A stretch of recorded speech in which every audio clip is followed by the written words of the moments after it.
chercheurs sur la vulnérabilité à l'addiction.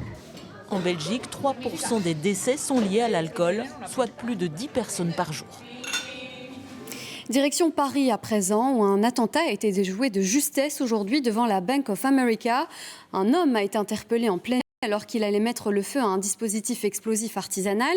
Enregistré William de Lesseux en direct donc de Paris. En sait-on plus, William, sur ce qu'il s'est passé ?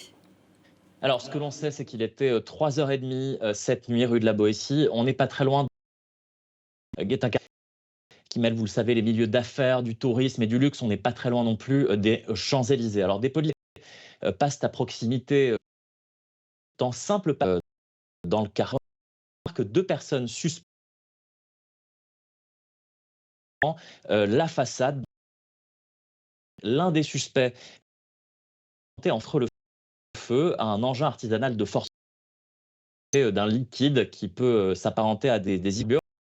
Cet homme a été interpellé. Son complice présumé, lui, a pu prendre la fuite. Attentat donc évité. Ces engins explosifs improvisés, ce modus operandi contre des intérêts américains ou encore israéliens. Les services de renseignement en France font clairement le lien avec ce qui a été observé en Europe ces tout derniers jours, comme à Liège, lors de l'explosion devant une synagogue au début du mois, qui correspond au début de la guerre menée par les États-Unis et Israël contre l'Iran.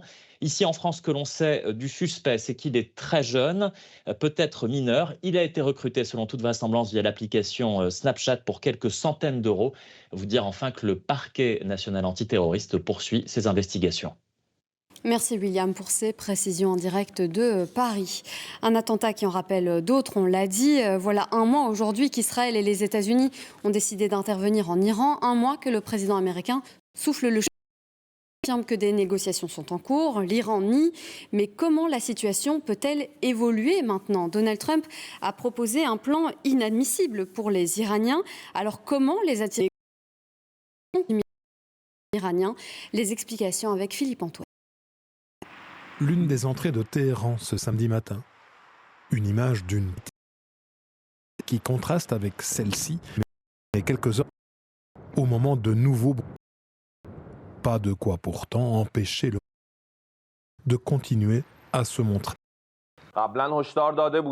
Trump et les responsables de l'armée américaine doivent clairement comprendre que la région va devenir un cimetière pour les soldats américains. Pour démontrer qu'ils ne sont pas à court d'arguments, les Iraniens diffusent ce genre d'images, des départs de drones en direction de différentes régions d'Israël. Mais que veut précisément le régime iranien ? Ces derniers jours, certaines conditions ont été énoncées, notamment au travers d'un communiqué lu à la télévision officielle. La fin totale de l'agression et la garantie que cela ne se reproduira plus, des conditions financières pour payer et réparer les dégâts, ou encore la souveraineté complète sur le détroit d'Ormuz.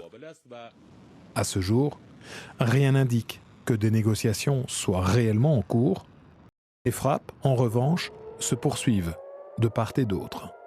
Ici, au centre d'Israël, les dégâts d'un missile iranien passé au travers du système de défense. Les Américains, eux, diffusent aujourd'hui ces images de la destruction de plusieurs bateaux iraniens. Et une chose est sûre, c'est que cette guerre lancée par Israël et les États-Unis, elle est très impopulaire auprès des Américains. Ils sont des millions à être sortis dans les rues aujourd'hui pour protester contre la politique internationale du président américain, mais aussi contre sa ligne de conduite à l'intérieur du pays, sur les questions d'immigration, par exemple.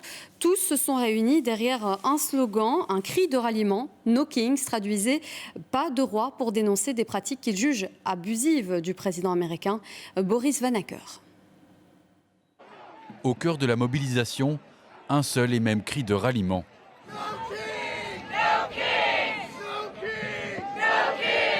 Pour ces manifestants, le président américain, moqué ici par cette poupée gonflable géante, s'est emparé de tous les pouvoirs tel un monarque. À Washington, des milliers de personnes se sont rassemblées symboliquement devant les institutions du pouvoir américain qu'ils jugent aujourd'hui fortement fragilisées. This time he has completely emptied out every department. He has replaced them with sycophants who say, yes, sir, and how low do you want me to go? Here we are with an administration and a Congress and so forth that is supporting somebody who behaves like a monarch. Plus de 3000 rassemblements comme celui-ci ont été organisés aux 4 coins des États-Unis. Tous contestent un pouvoir jugé excessif de Donald Trump. Mais la mobilisation dépasse les frontières américaines, comme ici à Madrid en Espagne ou encore à Paris en France.